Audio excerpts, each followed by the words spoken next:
And today, I live a totally different life than I ever have before.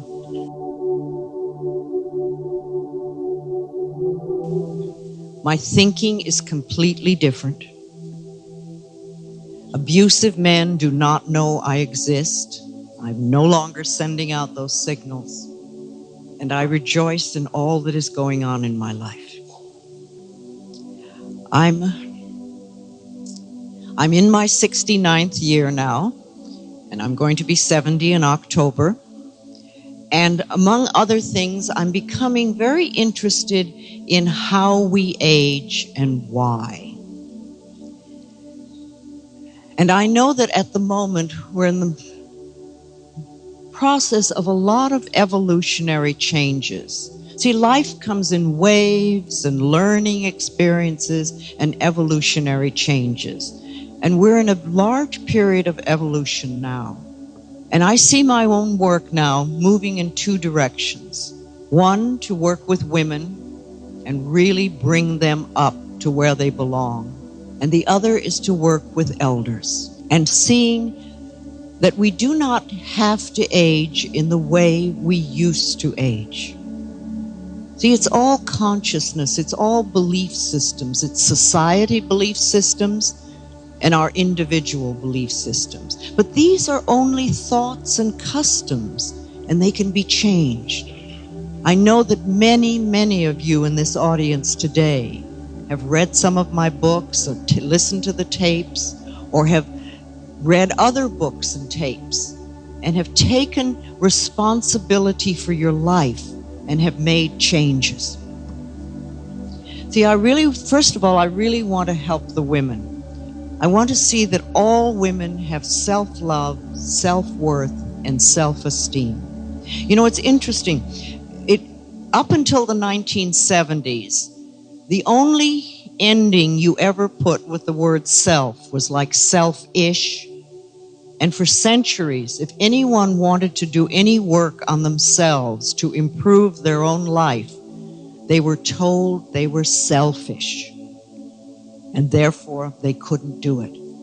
But in the 70s, when we began to have a change in consciousness, we began to realize that we must all have self-love, self-worth, and self-esteem if we're really going to make a difference in our lives. And I think that when women have this, they will take a powerful place in society. You see, for centuries and centuries, women have been under the whims and the belief systems of men. And it is time that we start being powerful in our own way, in our own lives. I think inner self-worth is the most important thing that a woman can develop. It is absolutely vital to our well-being. Because when we have self-worth and self-esteem, we will no longer accept positions of abuse or an inferiority. We will not do that. Women have been brainwashed for centuries into certain kinds of behavior in order to be good women. And I know that there are many women that go around in deep resentment at the roles they feel forced to play.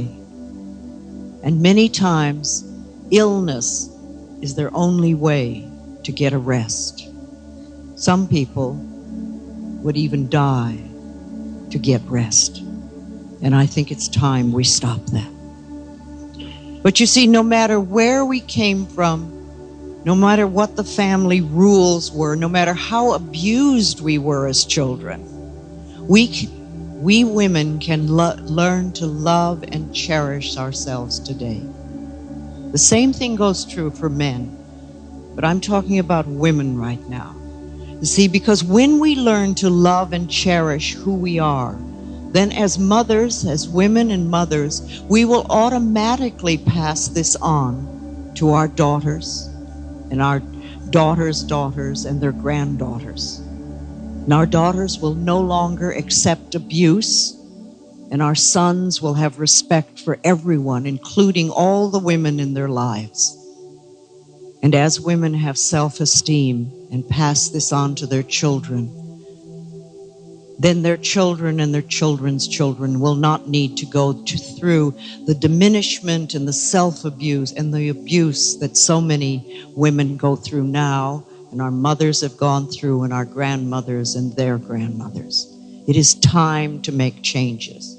Now, I am not again to male bashing at all, putting men down, because I don't think that that's a good thing to do in any way. That if women blame men for their problems, then we're only going to be stuck, because a victim is always in a powerless position, and blaming others keeps us powerless, keeps us stuck.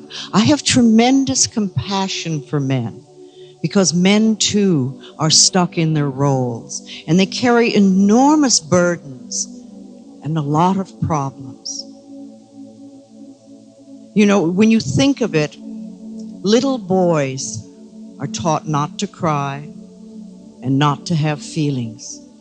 And to me, this is a form of child abuse and torture, because we are meant to have feelings. We all have tears so that we can use them. And also, you know, if you really want to see a man cry, give him a very safe space to be, and let him talk about the relationship he has with his father.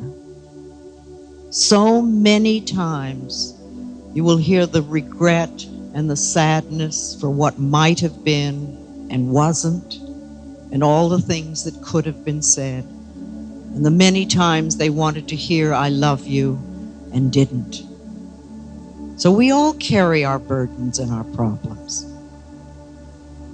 I think we need to put together something called Every Woman's Successful Guide for Living, which will be a guideline for women on how to think about themselves and how to feel.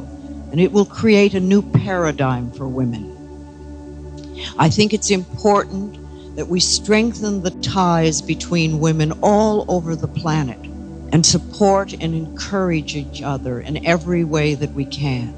Because remember, if you discourage another person for anything, that discouragement will come back to you in some way.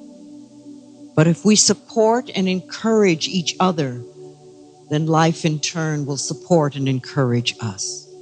The other thing that I want to do is to work with elders. I almost see creating a movement called Elders of Excellence. I don't know how it is here, but in the States, we're a big youth culture, and we don't think a whole lot of our elders. But you see, all of us get older, so we're setting up what it's going to be like for ourselves when we get older. See, I think it's time that we begin to break the current stereotypes on aging. We need to totally revise our thoughts about aging, what society thinks and believes. Longevity has been changing for quite some time now. You know, in the Roman times, we only lived till our late teens. It was like we reproduced and we were on our way out. And even in 1900, the longevity, the life expectancy for people was 49 years. And in 1 century, we have moved it up to around 80. Well, if we can do that in 1 century, why can't we move it up to 125 or 150? It's all just a concept. Science is beginning to discover that there may be absolutely no limits to how long we can live. You know, they did a study in a university a few years ago in the States on middle age, and they discovered that at whatever age you believed middle age to be is the time when your body starts deteriorating. And if you believe that 40 is middle age, then you're going to start going down. If you believe 50 is middle age, that's when you'll go down. But what if you believed that 75 was middle age? What a difference that would make. See, the body has to follow the thoughts in the mind. It has to.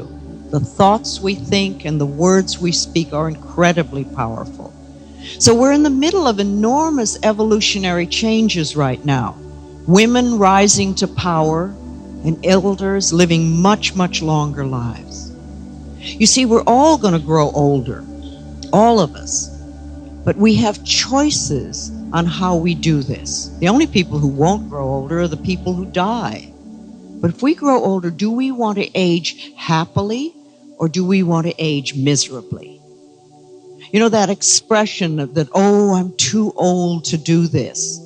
Well, I think very soon that's going to be totally outmoded as we find that we can do all sorts of things we thought we couldn't do in the past. They did something in Pennsylvania just recently, again in a university. They took a group of 80-year-olds and 90-year-olds and started giving them weightlifting training. And they found that they could revitalize their bodies.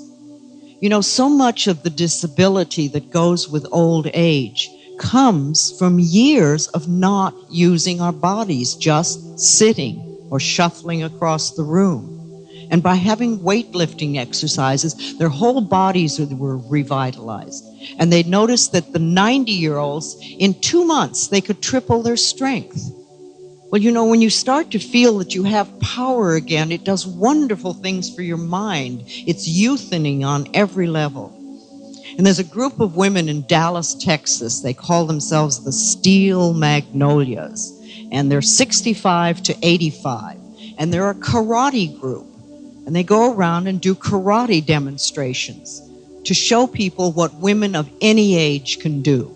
And I tell you, if a mugger ever approached any of those women, they'd be in trouble, because those women know how to handle themselves, including the 85-year-old. And it was very interesting that the trainers said that the most difficult thing to teach the women were not the movements, but the voice. That when they made a movement and they had to go, ha! That was very difficult for the women to learn because they weren't used to using their voices with power. But once they got it, that was different. And I was reading, I think it was just a week ago, there's a 91-year-old pilot who has a small newspaper. It's in the West somewhere. And they produce a weekly edition. And every week he gets in his airplane with all the newspapers rolled up, and he goes to the outlying farms, and he has the papers next to him, and he picks them up and he flings them. And he says, I can get it on the porch every time. You see, we are only limited if we think we are limited. There are always people doing things that we think we can't do. The brain does not wither and die unless we stop using it. We have to keep stimulating ourselves and keep moving and keep exercising. You know, I expect to live a very long time. I figure I've got at least 30 more years of work to do, and I want to be in good shape. It's the only way I'm going to do it. I go to the gym 3 times a week. I eat as well as I can. When I'm home, I grow my own food. I eat lots of vegetables.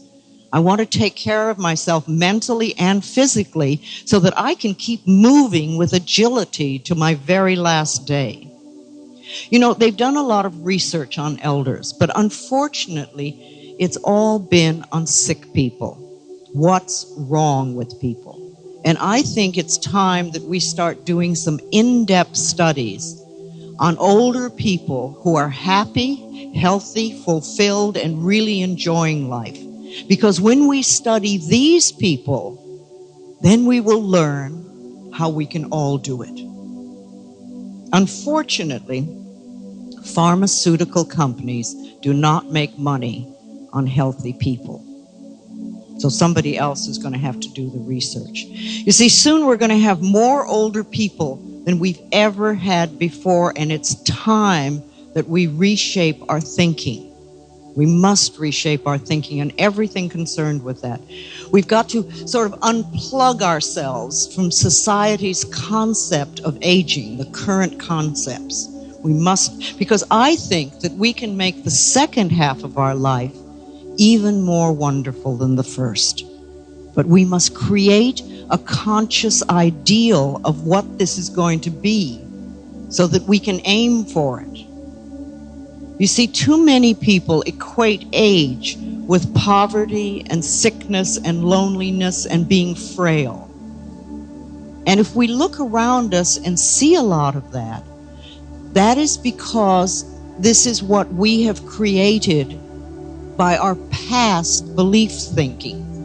Remember, today, you are always living and experiencing what you believed yesterday and last week and last month.